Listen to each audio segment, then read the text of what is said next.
listening to Pop This, the podcast where three women talk about pop culture.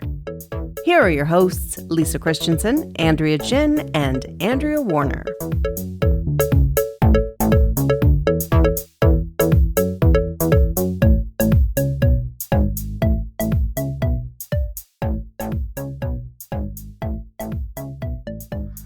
Okay, I'm just going to read you something from The Guardian right now, and it has brought me, well, I'm going to give it up, but I'm going to say this has sparked joy in me. The Queen of Clean, Marie Kondo, has said she has kind of given up on tidying since the birth of her third child. I haven't laughed quite so hard in a very long time. Honestly, I love the fact that she made so much money off of just gently telling us to love an item and then see if it brings joy. And now she's just like, yeah, 3 kids. Guess what? No, this isn't for me no more. Yeah, no. I love it. Honestly, I love it. I want more of this. I know. I was kind of like. I just want more of this. I have to admire that. I want more honesty in my influencers. Yes, exactly. She's being true to herself. You know, like she isn't waiting for, some friend to come to sell that story to the tabloids or something, you know? Can you imagine her nice friend Betty was like, I went to Marie's house the other day. She hasn't hugged anything. Nothing sparks joy anymore except her children. Yes. Her house is her a place disaster. Is a mess. Her house is surreptitiously taking a bunch of iPhone photos all over the house and selling them to 4 plates press on the table. I just think... Yeah, she's just doing it herself. Yeah, so exactly. Her. It's just the language that makes me... Oh, the language is so funny. I've kind of given up. I'm just... Yeah. I know what I said. I know what I watched all of her Netflix show. I watched the whole every episode. Her shows I love right? those shows. Me too. I love Chaos and then Order, which is why I like home decorating shows. Chaos, Order. She came to a lot of families' homes. I noticed that. There were a lot of families struggling. And now she's just kind of given up. I mean, and I'll tell you, they had to, really. Yeah. Well, I mean, that's the thing. Like, the circumstances, have to be usually kind of specific to have a minimalist lifestyle. Yeah. You know? And it's not always maintainable. I mean, she might return to it at some point. But, honestly, I literally can't imagine having 1 child, never mind 3. We have a teenager over once a week for a sleepover. And that's absolute madness. You start off as one person, and anytime you add literally one other person to your house, never mind 2 or 3 or 4, it just exponentially increases the amount of chaos in your house. Yeah. When you're one person and you have full control, but you keep adding people into the equation and they just add mess on top of mess on top of mess on top of mess. And gets to the point where you just can't do anything about it. It's just too much. I wish Bridget Jones had really thought deeply about the beauty of her singledom. Yeah. Just because I really think I think there was something to be found there, but no, this is a very exciting headline. Thank you for reading that to us. I love it. I'm very happy, and I'm also, I'm open now to all of the other sort of self-help gurus that we have allowed into our lives. Maybe Brene Brown will just decide all of a sudden that, this being really brave and vulnerable, it's not all that's cracked up to be. Hold some stuff in, people. Just be a little mysterious. Be a little mysterious. I mean, being brave and vulnerable is super cool when you can be, but I don't think it's possible in every situation. No, think it through. Can you imagine just being out in the world and everybody around you deciding it's my moment to be brave and vulnerable? That's a lot. that I do feel like that happens to me a lot. Like people have decided when they see me is that that's their moment to be brave and vulnerable. The weird stuff, that people come up to me and say or like reveal to me. Like I do feel like that is a vibe I attract sometimes. And for the most part it's fine. But yeah, there are a couple people where I'm like, you know what? I think you could have tucked that in for both of us. It's called small talk. That was your Marie Kondo yeah. moment. Yeah. Just like emotionally rewrap that. Yeah, that did not spark joy for anyone here. Let's be honest. Ziploc that so hard into your soul that it takes 2 freezers to go through. You've made me rethink my life philosophy. I'm making a few amendments. And then probably sell another self-help book. But I'm midway through Jen Sukfong Lee's book, Superfan, and she has a few different chapters in the book where she reflects on, influencers, perfection, facades, and whatnot, and the different things that have made her feel, it has amplified feelings in herself of anger or self-loathing or whatever, and just like the ways that, some of these figures end up sort of agitating the like deepest vulnerabilities about ourselves. And it's so good.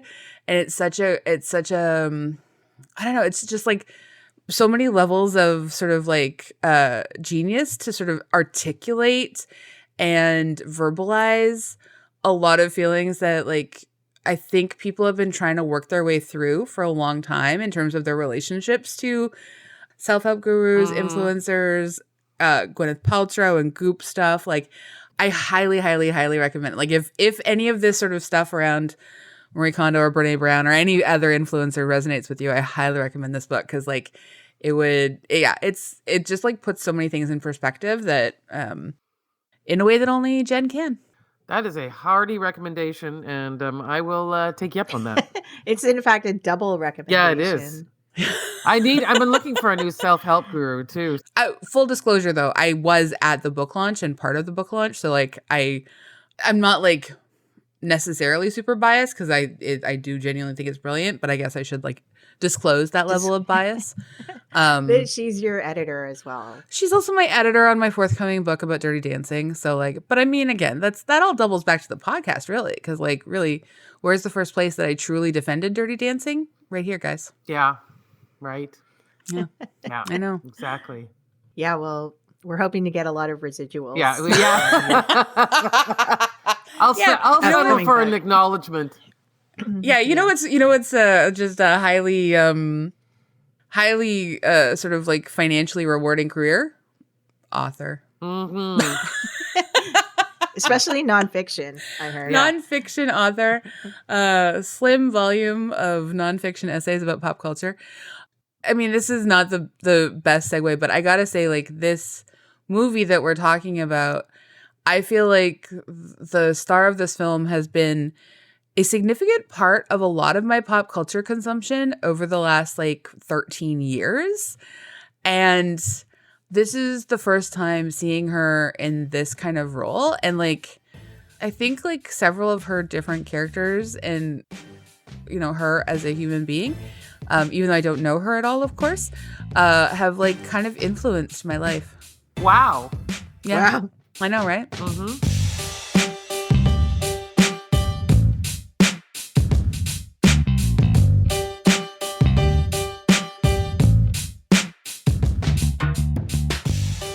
I'm Andrea Warner. I'm Lisa Christiansen. I'm Andrea Gin. And you're listening to Pop This. And we're finally doing Emily the Criminal. Yeah. How many finallys are there? When I mean, like, it's I've been hearing about it since like Sundance, yeah. But I think it was only on Netflix like in December. Yeah. So I feel like there's so much stuff to watch on so many different networks. It's so hard. That there's a lot of good content that just kind of is not getting much attention. Like I mentioned, Fleischman is in Trouble a few weeks ago. Yep. And I am frankly shocked that show is barely getting talked about at all. Because I think in like less content heavy times, it would have been a totally buzzed about show. Yeah, its timing is a lot of how this stuff gets seen and heard. That's for sure. I mean, I think that's kind of amusing to think there's a lot of people that thought maybe this Emily in Paris is the same as Emily the Criminal. So that's an interesting thought too. Yeah, I did hear something about that, like people getting it confused. Yeah. Honestly, I love that. Like that I hope that Just- pays off for this film in some way. People accidentally watching it. Yes, people were anticipating that they would do like a sketch about it on SNL and like Emily the Criminal in Paris, but they didn't. They didn't. And Aubrey Plaza guest hosted SNL a few weeks ago, and she did a great job. And I feel like the I don't know if you guys still watch SNL at all, but I feel like the sketches really like sort of stepped up to her a little bit, which was nice. Yeah, it's nice like to see her taking. They embrace the weirdness. After being such a big Parks and Rec fan, I could see that it would be pretty easy just to keep slotting her into that same role. And I'm sure we'll get to that, though. I'm jumping ahead. No, it's okay. We jump, we frolic. What can we do? Yes, we play. We're untamable women. Do you want to read the background, AG? Sure. Emily the Criminal is a 2022 American crime thriller film written and directed by John Patton Ford in his feature film debut. It stars Aubrey Plaza, Thea Rossi, Megalyn Echikunwoke, and Gina Gershon. It premiered at the Sundance Film Festival on January 24th, 2022. Excellent. Lisa, do you want to do the synopsis? Sure. Emily is saddled with student debt and locked out of the job market due to a minor criminal record. Desperate for income, she takes a shady gig as a, quote, dummy shopper, unquote, buying goods with stolen credit cards supplied by a handsome and charismatic middleman named Yusef. Faced with a series of dead-end job interviews, Emily soon finds herself seduced by the quick cash and illicit thrills of black market capitalism and increasingly interested in her mentor, Yusef. Together, they hatch a plan to bring their business to the next level in Los Angeles. And that's from IMDb. So I'm a big Aubrey Plaza fan. And you guys watched Parks and Rec as well? Yeah. Yes. I am also a big April Ludgate fan. I feel like what she did with that character over the course of the show was really pretty incredible. Yeah, no, there was a lot of character growth there. Yeah, she could have been one note and just like kind of, done the sort of young, snarky, and sullen. I combined it all into one word, you guys. That's a good one. Yeah. Jeepers. And she made I know we all sort of kind of don't care for Chris Pratt now, but at the time, she made the character of Andy Dwyer much more tolerable. He was one of our April favorite Ludgate. Chris's at the time. He beat out the Pine and the... Yeah, at the time. But if you think about the character of Andy Dwyer, he starts out kind of terrible. He is a terrible boyfriend. He stalks his ex-girlfriend and then he hooks up with a girl who's 10 years younger than him. And get married. Yeah. Yeah. And they get married after 2 weeks. Yeah. And yet, every time I watch the episode where they get surprise married, I cry. Yeah. Aw. You were there. Yeah, I was there. But I remember the first thing I saw her in, I think, was that Judd Apatow movie, Funny People, with Seth Rogen. And was it really that long ago, hey? Wow. Yeah. I don't, apparently she played his love interest. I don't remember them being in love, but I remember her specifically just really kind of, I just remember watching her comedy style and not fully understanding if she was playing a character or if this is who she was in her comedy, etc. I don't, I just remember being really struck by her comedy style and then seeing her in a completely different way in that Brett Hodges documentary, the Pistol Shrimps? Pistol shrimp. Pistol Shrimps. Sorry, the Sex Pistol Shrimps. That's a different documentary about a tribute basketball game to the Sex Pistols. Pistol Shrimps, the all women basketball team in Los Angeles that Aubrey Plaza was like really involved in. And it also had Stephanie Beatriz, who went on to star in Brooklyn Nine-Nine. Oh. Yeah, I'm kind of a deep Aubrey Plaza, and yet I haven't seen her like later kind of horror things. Well, I was gonna say like she started producing and starring in films, starting with The Little Hours in 2017, Ingrid Goes West in 2017, Black Bear in 2020, and Emily the Criminal in 2022. And sort of like as we're seeing with so many actresses, they're starting their own production companies and making projects happen where that like help them stretch their chops as actors so they're not like pigeonholed into some idea Hollywood has of what they are. And they get to do these like, you know, really cool things that they otherwise would not get an opportunity to do. Yeah. Well, and I really love her. I mean, it's mostly all of the women that I love so much in this season of White Lotus. Like season 2 of White Lotus belongs to the women. and she's part of that. Oh yeah. Yeah. That actually kind of surprised me in seeing her in White Lotus. That was completely unexpected. Her performance and everything. Yeah. Yeah. But it's kind of like, sorry, just to go back, like it's kind of like Kaylee Cuoco doing the flight attendant. Totally. Yes. Yeah. Yeah, she produced that too, right? Yeah. Yeah. And, you know, like, I mean, you've got sort of, you reference here, like Queen Latifah, Reese Witherspoon, Natasha Lyonne, Maya Rudolph, Selma Hayek. Like, there's just a ton of women producing, like finding and producing their own projects so that they do have some control and variety and a chance to stretch and grow. Like, you know, it's not really necessarily something that's afforded to a ton of actors. And so it's nice to see people sort of it's nice when people have the chance and the money to be able to take their career in their own hands and like forge ahead with something. Mm-hmm.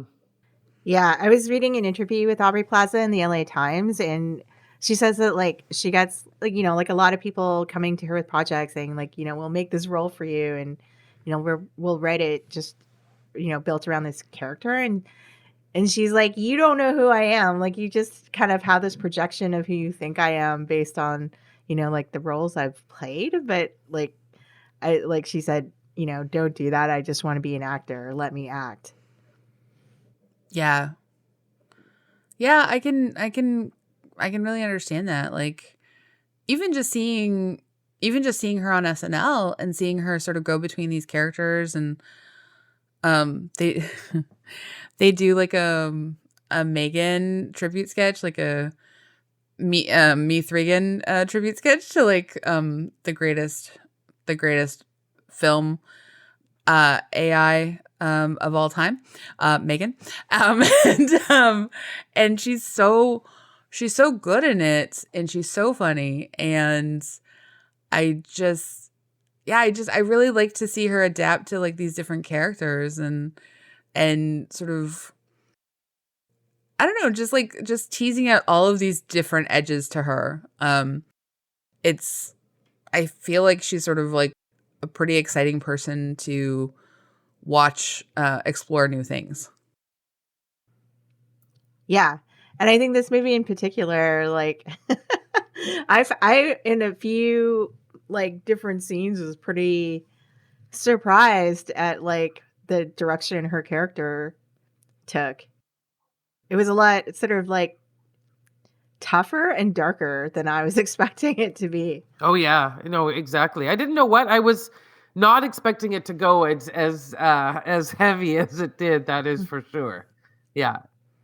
And there were places where I thought it was going to go even darker, and I was like very, like I scare a bit easy sometimes when it comes to this stuff, and I'm glad it rode the line. Like it is a thriller, And it's tight, like it's not a long film. No, which it was is clocked great. in at 1:36. It was really nice. Yeah, we love that. But like you really do feel like you're holding your breath for like the last like half hour. Yeah, I was feeling a lot of anxiety through the whole thing. But one thing I didn't notice until afterward, I saw this comment about it, but it's a thriller that doesn't use any guns at all. Totally. Oh. Yeah. Yeah.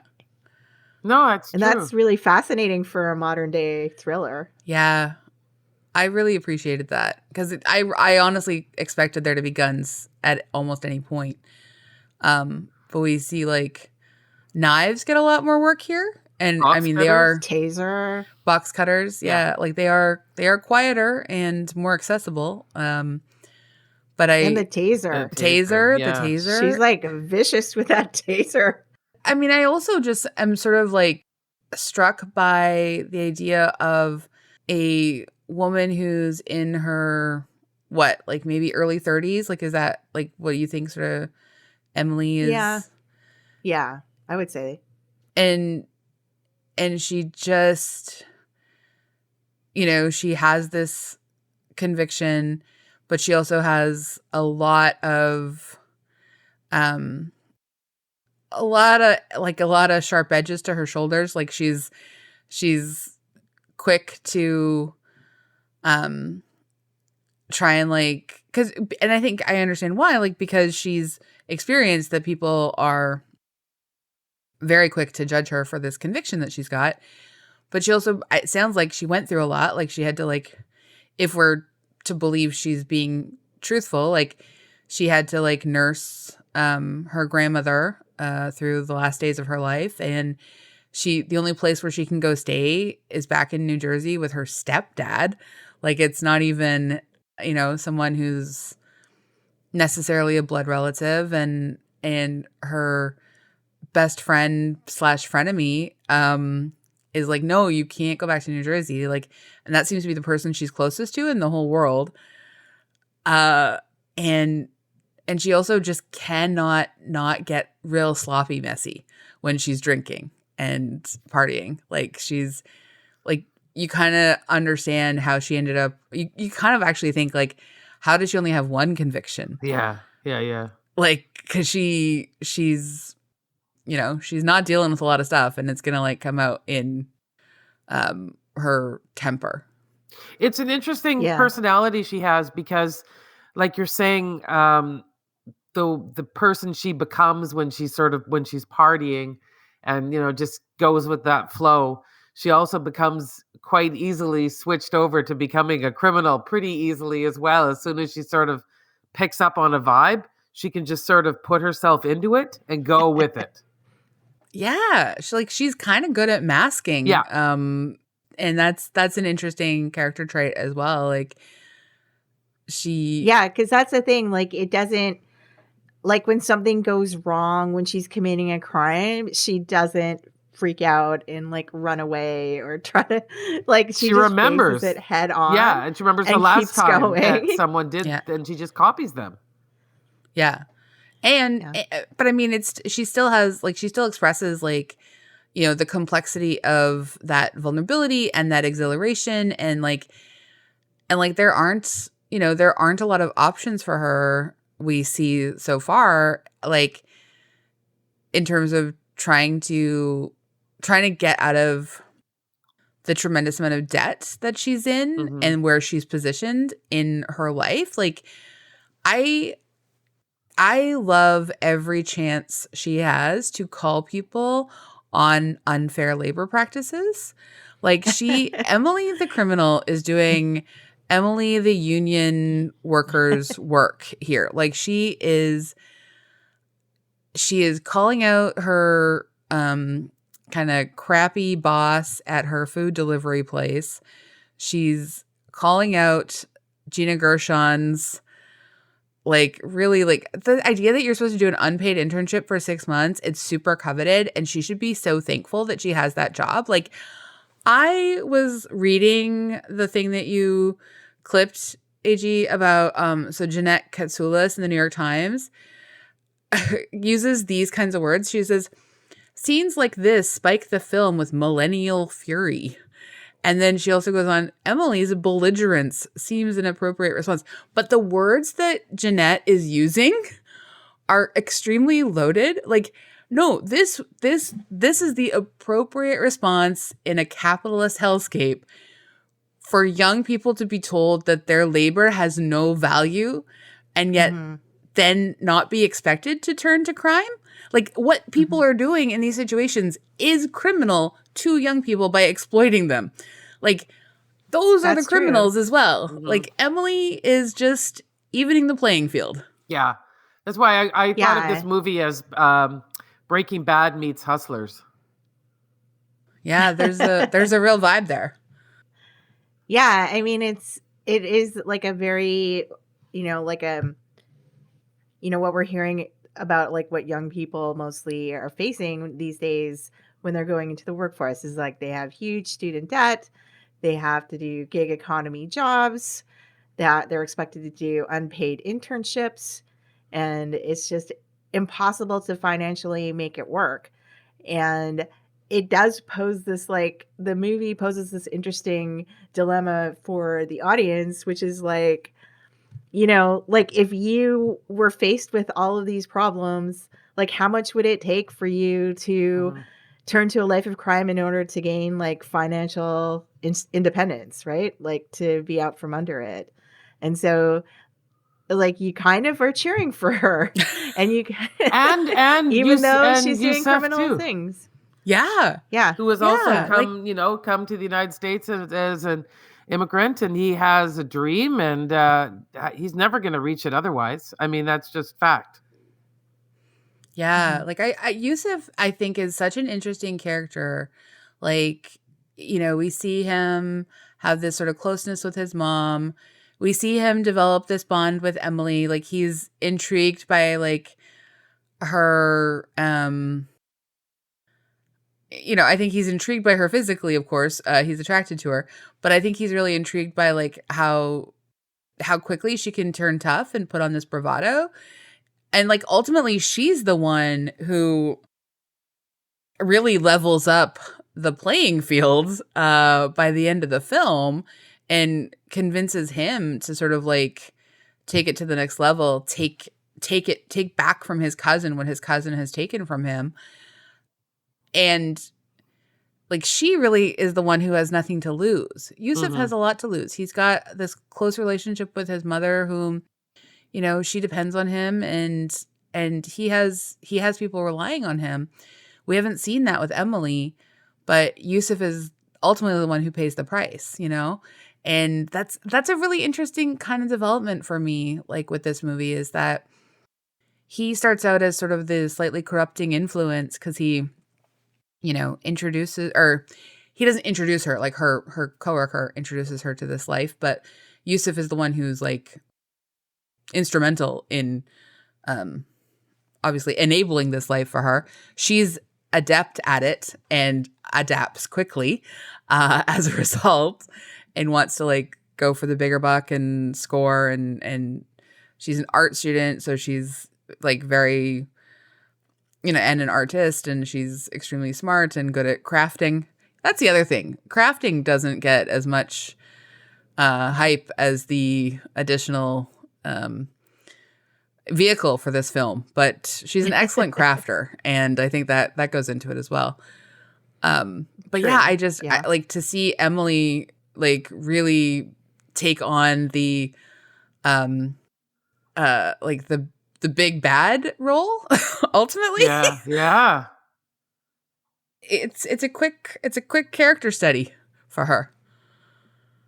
Yeah, and I really like how this movie, it's a thriller, but it's still realistic to what average people would do, like how they would react in certain situations. Like they don't, like she doesn't all of a sudden become an incredible fighter or know how to use a weapon or beat people up or anything like that. It's all very realistic to like what a character like her would do in that situation. Like she would all of a sudden develop superpowers. Yeah, and be able to do stuff. And she's also not like suddenly a criminal mastermind necessarily. She just happens to be smart enough that but she's still not smarter than Yusuf's cousin. You know what I mean? Yeah, like, she makes a few mistakes. Yeah, yeah. I gotta say, like, I mean, we're gonna do some spoilers, but I was not that surprised, but I was also like, oh, Emily, come on. When we get to the end and we see that she's just living the same life, but doing it in her new locale and starting it all over again. Like, well, she's the boss, though. She is the boss, though. But like, I just feel like there were lessons learned, and yet no lessons learned. Yeah, but I mean, someone made an interesting point about, like, you assume like Emily the criminal refers to this journey that she's taking to become this like head of her own little criminal gang. But like essentially at the beginning of the film we're told that she's a criminal. Yeah, like, she's been labeled a criminal. She has like a record that's preventing her from getting hired. And so it's like, you know, what options does she have is if that criminal record is dogging her around, you know, like, and no one's going to hire her because of it. So I don't really blame her for ending up in that position in Mexico. No, I don't either. And I mean, and I think the other thing about this movie is that like we can look at it and we can understand that if like this, like if this one criminal conviction holds this fictionalized straight white woman character back, think of how that manifests if you are a racialized person or otherwise like historically oppressed and marginalized. Like, I mean, if, you know, once you're labeled a criminal, unless you're rich enough that criminal becomes code for super rich, it's just, you know, it's just sort of like another way to keep you extremely poor and, you know, destabilized your entire life. Like, that's all that. There's not a lot of justice. There's not a lot. I mean, there needs to be like massive reform, obviously, but like just the ways that we sort of like punish people well beyond the actual like depth of the so-called crime, and the other people who get away with like way bigger crimes for like their entire lives and like get awarded for them and like reap further success upon them. Like, I just, oh my God, it really bothers me. It's really hard to be hopeful for her too, because you know, just the relatability of her economic situation, that she's paying off student loan debt.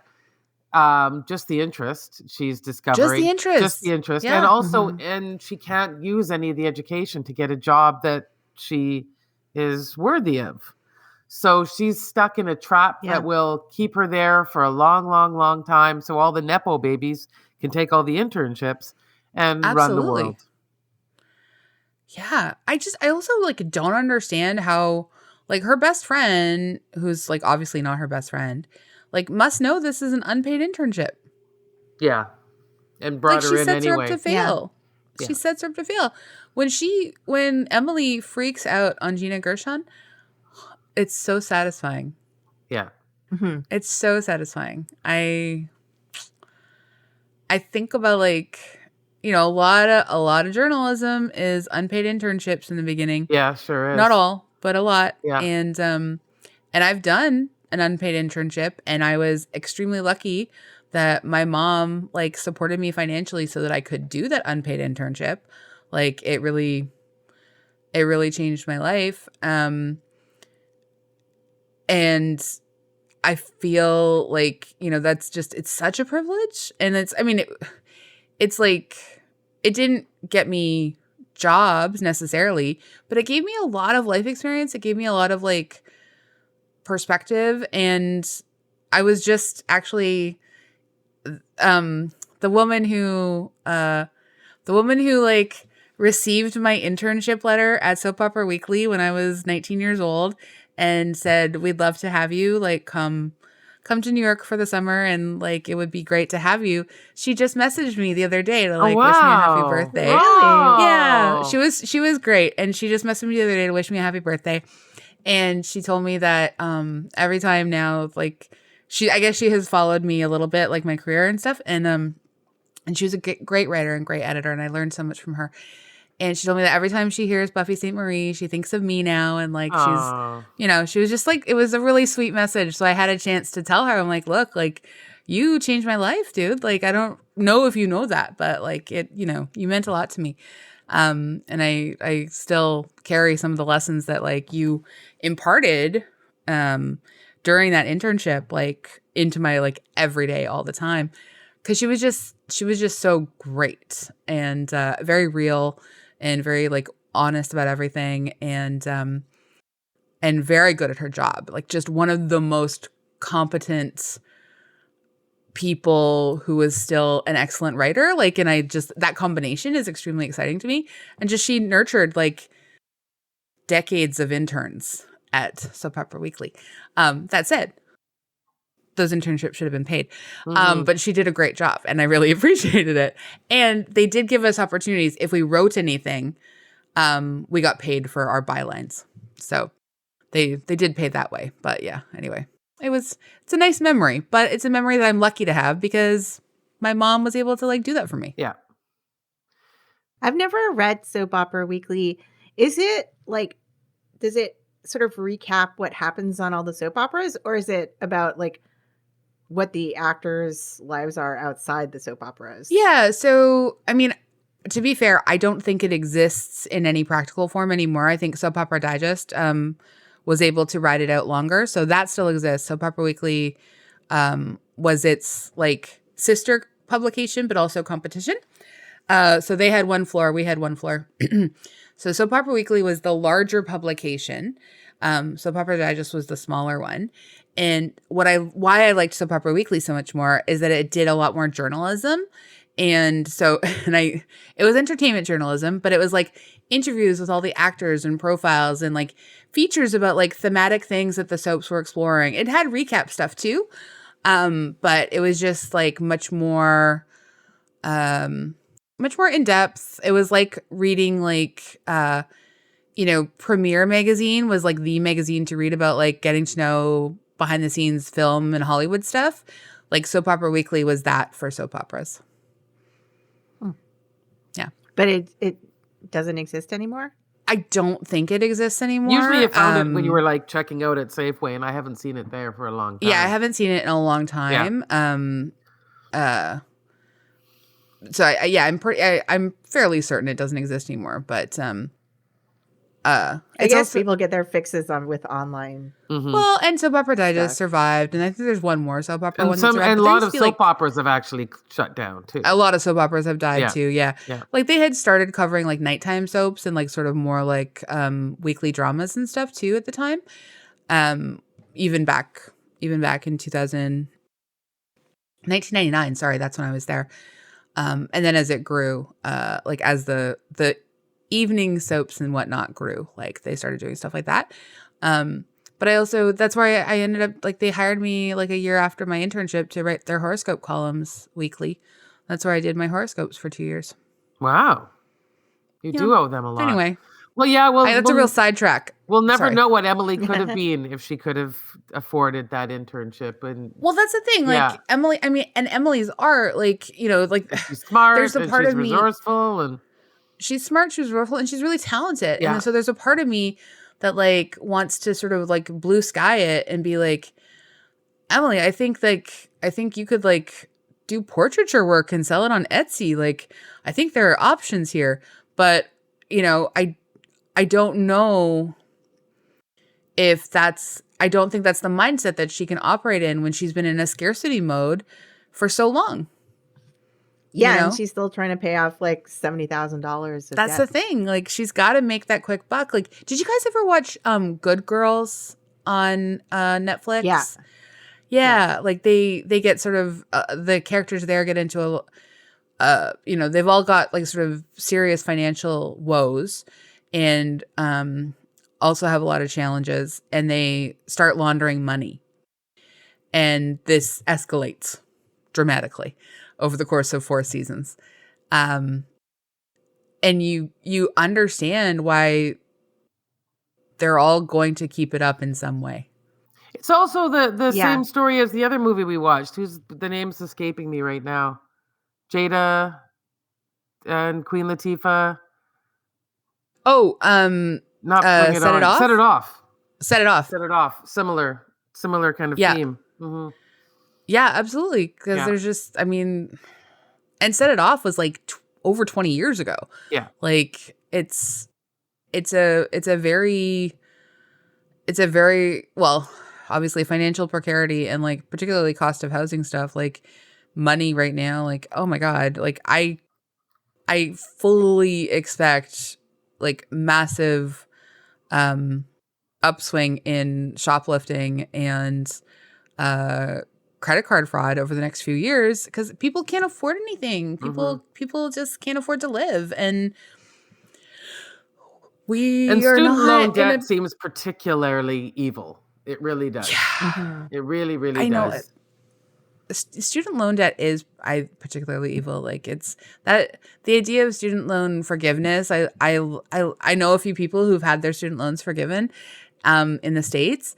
That's a real lifesaver. Yeah, it is. That's just what an incredible game changer. And I wish that were the case for everyone.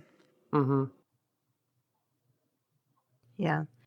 What I liked about this movie is the look of it. I love that, like, kind of seeing her life in LA, and I don't know. It had a really kind of dreary slickness in a weird way. Yeah, exactly. It seemed like a very unique vision for the cinematography because it was kind of bleak for LA because you're used to seeing like sunshine and bright colors. There's like a grittiness that makes sense. It was a very tight, small focus too, and I think that was to give us a sense of how really, really small her life was. Yeah, and it like just getting to see in all of these apartments and homes that are not necessarily and like in offices that aren't the most glamorous places in LA. Like we don't normally get to see these spots in LA on film, and so I just found like the picture that it painted of LA was a unique view of it that we don't often see. Yeah, and I really do like that. Like I get a little tired sometimes of like just the idea that LA isn't seedy or doesn't have this sort of like underbelly, because we know that it does. Like that's probably a much more accurate picture of most of LA than these like really fancy moments, because in a place that has that kind of like income disparity, there's not a lot of middle ground. Yeah, and just like the awkwardness of her living with basically strangers. Oh my God, all those roommates. And yeah. It felt very true to, honestly, that felt very true to Vancouver as well. It's like I remember going to friends' homes like in my early 20s, and it would just be strangers like who had a common living room, and like you might have to be like eating your breakfast at a table while like a girl has her boyfriend over and they're watching TV and you're just like pretending they don't exist. Like your 20s. Oh man, I was very lucky that I mostly only ever lived with friends, and like someone's making fake credit cards in their bedroom. Yeah, it could happen, right? That's well, the most unrealistic part of that apartment was that she had her own bathroom. I was like, that's an incredible bonus. Like that this crappy apartment comes with like your own in-room bathroom. What a treat. That's high my dream scenario. In LA. Yeah, that honestly, if I had to live with strangers, I could do it as long as I had my own private bathroom and a lock on my door. Yeah, I wouldn't need to spend a lot of time outside of that room if I had my own bathroom. Yeah. Can you imagine, like, you're one of those roommates and just, like, one random day, like, you just get police raided because some roommate you don't know is doing something you have know nothing about. Yeah. She just paid her rent Your whole on time. apartment She gets was very ripped apart. quiet. Yeah. Yeah. Like, well, also just like, I don't know, like, I guess they busted through the door because of like the dead guy and the blood. So that makes more sense. I was like, it seems like an awfully hard entrance, like in a way that was kind of unnecessary.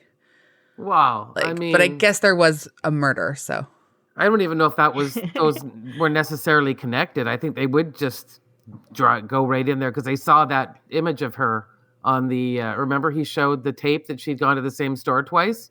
Yeah. Oh, you think? Oh my God, do you think that they were just there for like that portion of it? Yeah, that's how I think they act. Even worse. I don't know how they would have linked her to the house, to that murder. I just figured fingerprints because she wasn't wearing gloves. Oh, maybe you're right. Yeah. I was so tense throughout it, like when the dog gets stolen. I had to fast forward through it and then rewind. Yeah, because I couldn't handle that anything happening to that little dog. No, Yeah, and then when she goes to like get the car. And she has like 9 minutes or whatever. Oh yeah, no, it was very tense there. film. It was a very, very tense film. Like if you are thinking of watching this based on a recommendation, which you should, just remember that it is very tense.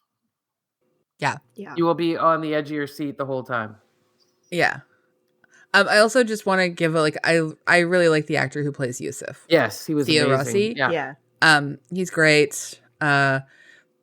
Lisa, you and I talked about this a bit earlier briefly, but I think their first hookup scene when they make out and he grabs her butt outside of the party when they're drunk is hot.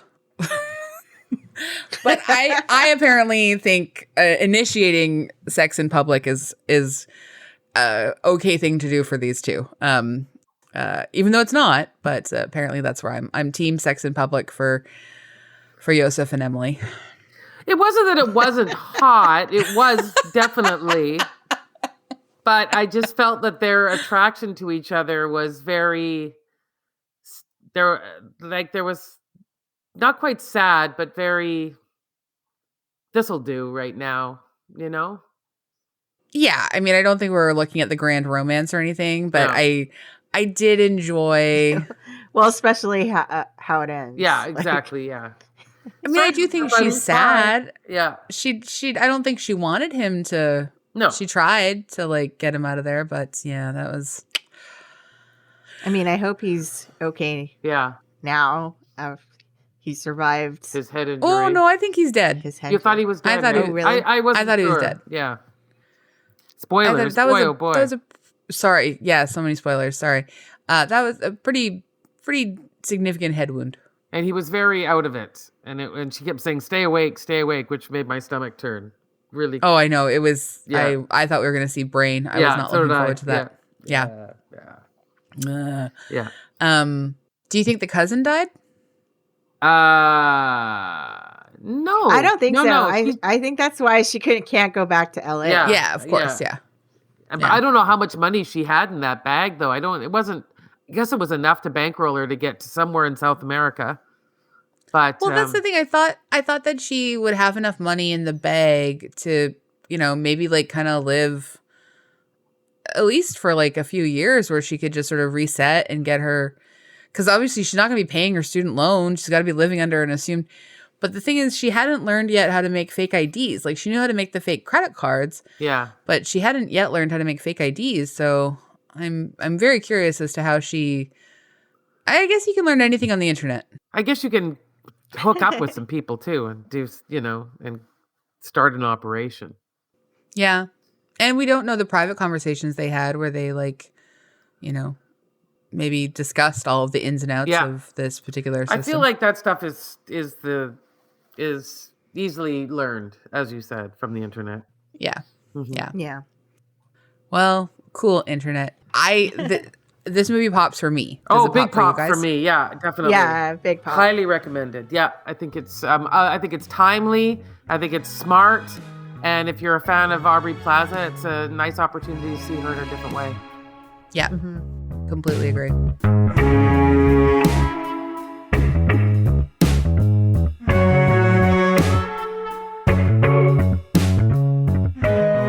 We also love to leave our episodes on something else we recommend. What a nice treat to like have recommended films the last few weeks, you guys. Yes, exactly.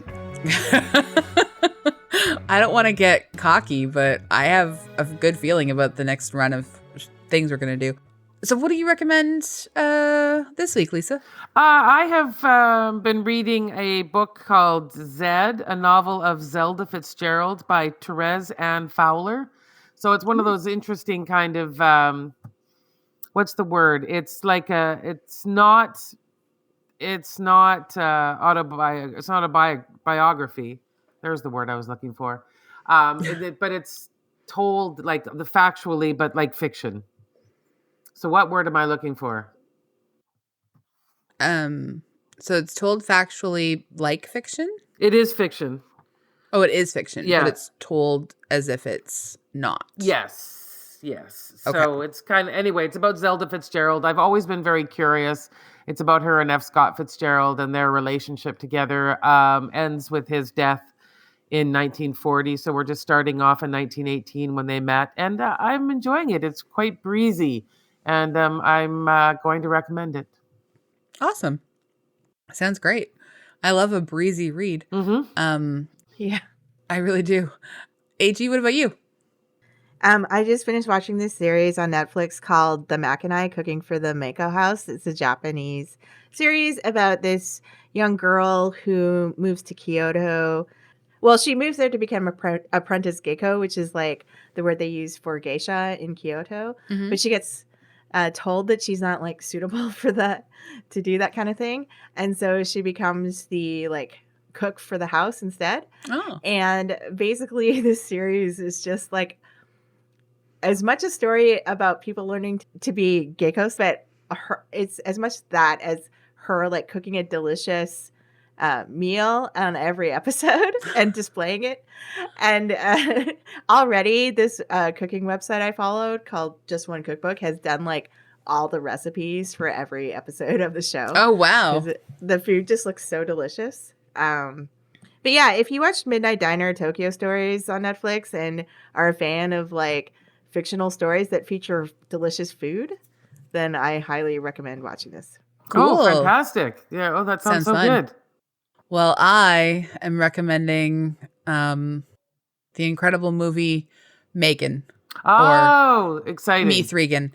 I just give you the quickest little sort of like, I'm sure everyone's heard of it or seen the memes or the TikToks or what have you, but 2022 American science fiction horror film. 2022, and it came out in 2023, but I guess it premiered in Los Angeles on 2022. Came to Canada 2023. Science fiction horror film. It is written by Akilah Cooper, who also wrote Malignant, which apparently was extremely popular and extremely good. She's already on board for writing Megan 2.0 in 2025. This movie is incredible. It stars Allison Williams, Violet McGraw, and Amy Donald, who physically portrays Megan, and Jenna Davis voices the character. It's an eponymous artificially intelligent doll who develops self-awareness and becomes hostile towards anyone who comes between her and her companion. This movie is wild. I remember seeing the trailer and being like, this looks ridiculous. I can't wait to see it. But then I actually saw the movie and it is so much better than you could like. It's not just good in a like it looks so ridiculous. It's good. It's like good on a meaningful level. It's also a lot of fun. I usually don't go for sci-fi or horror genres, so and this time they're mashed up together like your favorite nightmare. Yeah, exactly. So, but honestly, like it's like really like It's all about like sort of ethics of care and like, you know, human interaction and like letting robots replace people. It's truly great. All right. Well, I'm sold. Okay. I will see it. Yay. That sounds great. Yay. And it's not as scary as you might think it would be described as a sci-fi horror. Okay. Plus, it's got a You already great- sat through some Scream. Nothing's going to get you now. Oh yeah, it's like nowhere near as Yeah. like violent as Scream. Yeah, there you go. A bit more chilling, but also a bit more funny. Less stabby, I hope. Yeah, well, yeah, it's a little bit less stabby. Okay. Oh, wow. Okay. Yeah. All right. Yeah, it's definitely less stabby. Okay. Yeah. That's how we rate review things. We don't pop. There's less stabby or more stabby.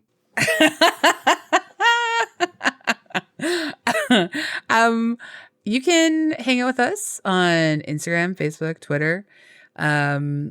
You could rate and review us 5 stars on iTunes. 5 stars. And thank you to our producer and co-host, Andrea Gin, who puts this all together and keeps us on the sort of straight and narrow, I would say. More or less. More or less. Not criminals yet, but we'll see what happens. I mean, look, We empathize with criminals. Yes, we we do. definitely empathize with criminals. And honestly, I think I'm on the side of most criminals. Not Yeah, all, we're- but yeah, most. We're on the, I'll take that side too. Yeah, yeah. I always think of when our friend of the podcast, Sarah Geisler, ended this great essay she did at an event we were at together. I know she was referencing it for somewhere, but I can't remember the original place that this appears. But where she finished her essay or her like monologue or whatever, shouting, "Be gay, do crimes," and I love it. It's my favorite ending, and she'll remind me at some point of where that was from. I could just ask her, but anyway, yeah, it's a great quote to live by. Excellent. Thanks, everyone. Thanks. Bye. Thanks.